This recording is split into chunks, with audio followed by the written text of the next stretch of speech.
Class 12th, Political Science, Chapter 1, The Cold War Era. In the previous video, we done the topic is NAM relevant. In this video, we'll do India and the Cold War. For this topic, here you can see a flow chart. Let's see India and the Cold War. In the middle of the page, India's response to the Cold War.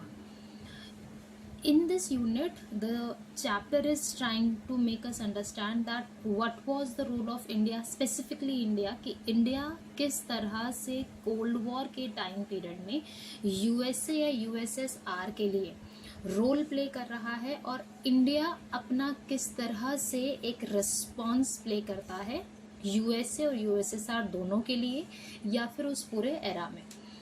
अगर हम लोग first cloud की तरफ देखते हैं बहुत ध्यान से, इन staying away from the two alliances, यानी कि इंडिया का मेजर रोल क्या रहा है कि वो हर तरह से दोनों अलायंसेस से दूर रहने की कोशिश करेगा.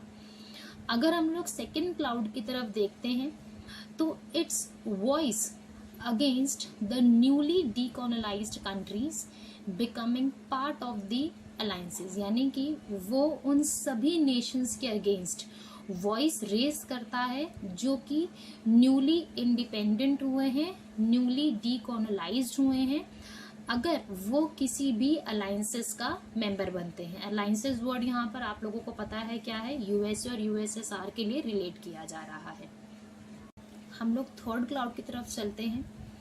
It's policies were not of fleeing away, यानी कि किसी भी तरह से जो नाम की हेल्प से या फिर इंडिया इंडिविजुअली भी कभी भी कोल्ड वॉर से बचने की कोशिश या भागने की कोशिश नहीं कर रहा है. उसकी जितनी भी फॉरेन पॉलिसीज हम लोगों ने अब तक देखी हैं नाम के अंडर या फ्यूचर में हम लोग पढ़ेंगे, वहां पर हमें ये पता चलेगा कि इंडिया कभी भी कोल्ड वॉर से डर के या कोल्ड वॉर से अपने आप को पूरी तरह से अलग रखने की कोशिश नहीं करता. हम लोगों ने एक टर्म पहले भी पढ़ा है नाम के रिगार्डिंग, आइसोलेशनिज्म, यानी कि नाम भी आइसोलेट अपने आप को नहीं करता कोल्ड वॉर से. इंडिया ने भी किसी भी पॉलिसीज या प्रिंसिपल्स के अंडर अपने आप को अलग करके नहीं रखा.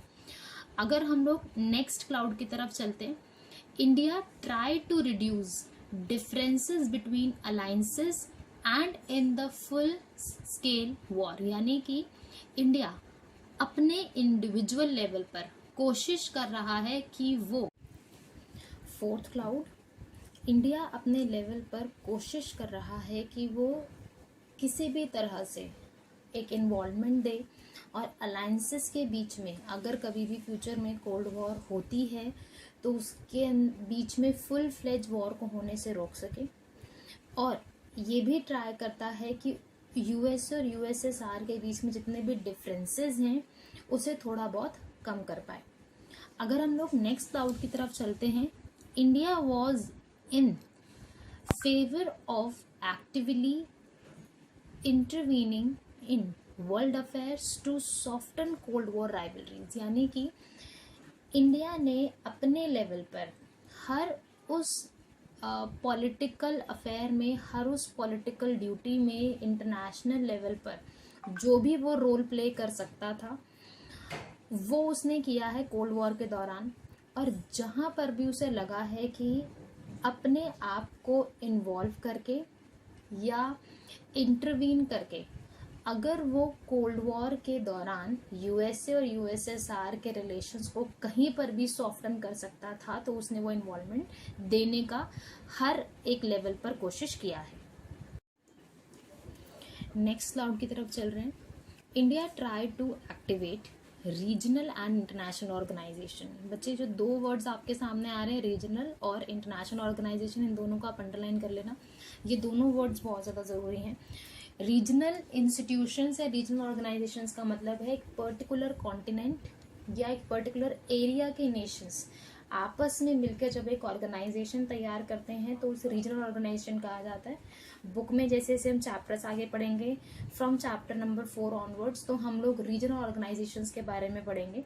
अभी मैं सिर्फ नेम्स इंट्रोड्यूस कर रही हूँ फॉर एग्जाम्पल, बाकी हम डिटेल में पढ़ेंगे। जैसे कि सार्क एक रीजनल ऑर्गेनाइजेशन है, ठीक है। आसियान एक रीजनल ऑर्गेनाइजेशन है। EU यूरोपियन यूनियन एक रीजनल ऑर्गेनाइजेशन है। इंटरनेशनल लेवल पर हमारे पास सिर्फ सिंगल एक ऑर्गेनाइजेशन है जिसे यूनाइटेड नेशंस ऑर्गेनाइजेशन कहा जाता है। तो इंडिया ने कोशिश की है कि वो रीजनल और इंटरनेशनल लेवल पर जितने भी ऑर्गेनाइजेशंस हैं उन्हें एक्टिवेट करे। एक्टिवेट करने के पीछे रीज़न क्या होगा कि नेशंस USA और USSR से ज़्यादा कंसर्न शो करेंगे अपने रीजनल ऑर्गेनाइजेशन या फिर अपने आसपास के जितने भी नेशंस हैं उनके ऊपर। लास्ट जो क्लाउड है वो हमें कहता है Nehru reported great faith in a genuine commonwealth of free and cooperative nations that would play a positive role in softening if not ending cold war. अब यहाँ पर बेटा कॉमनवेल्थ वर्ड यूज किया गया है। कॉमनवेल्थ का मतलब है ना यहाँ पर पर्टिकुलरली उन नेशंस के लिए यूज किया गया है जो कि कभी ना कभी ब्रिटिश गवर्नमेंट की कॉलोनीज रहे। आप लोगों ने कॉमनवेल्थ गेम्स वर्ड सुना होगा, तो कॉमनवेल्थ वर्ड पर्टिकुलरली उन्हीं नेशंस के लिए यूज किया जाता है या उन नेशंस के ग्रुप्स के लिए यूज किया जाता है जो कि पास्ट में कभी ना कभी ब्रिटिश गवर्नमेंट के अंडर पॉलिटिकली, इकोनॉमिकली या सोशली डोमिनेटेड रहे हैं। तो नेहरू एक ग्रेट फेथ डेवलप करने की कोशिश करते हैं और ये कहते हैं कि नेशंस एक फ्री विल के साथ एक कोऑपरेशन को डेवलप करें जिसके अंदर हम सभी नेशंस, मतलब ये भी एक इंस्टीट्यूशन ही है एक तरीके से जहाँ पर हम कोल्ड वॉर के जितने भी अलायंसेस हैं उसको छोड़कर हमारे अंदर जो एक कॉमन चीज़ है, जैसे कि we all are part of Commonwealth nations, तो हम उस चीज़ को डेवलप करने की कोशिश करें और कोशिश करें कि अगर हम लोग कोल्ड वॉर को एंड नहीं कर सकते तो हम उसे सॉफ्टनिंग की तरफ, यानी कि उसे फुल फ्लेज वॉर में कन्वर्ट होने से रोकने के लिए एक स्टेप डेवलप करें।